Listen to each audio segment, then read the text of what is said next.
Ils ont tous les deux vécu des traumatismes dans leurs précédentes relations. Ils se sont rencontrés sur leur lieu de travail. Ils ont tous les deux démissionné et maintenant ils sont associés pour monter leur propre agence. Et surtout, il y a une énorme attirance entre eux qui ne peut pas voir le jour car ils travaillent désormais ensemble et que de par leur relation passée, ils ne veulent pas, ou en tout cas ils ont peur de se lancer dans une nouvelle relation. Ils vont devoir partir à Paris pour une mission client. Et la question c'est comment vont-ils résister à l'attirance qu'il y a entre eux deux. C'est l'histoire de Miles et Riley dans From Paris in Love. J'ai passé un excellent moment lors de cette lecture. Franchement, c'était trop chouette. Découvrir l'histoire de Riley et de Miles. Ils ont tous les deux 34 et 35 ans. Donc c'est des protagonistes qui sont un petit peu plus âgés que ce que je lis d'habitude. Et quel plaisir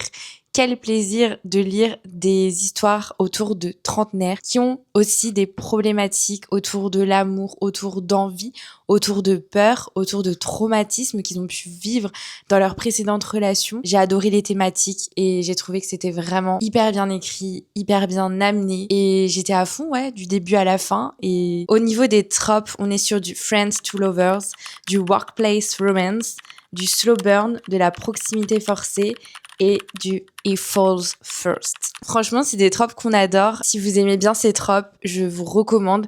En plus, le livre est juste, mais vraiment trop beau. Je recommande à 100% cette histoire. Je l'ai noté 4,25 sur 5.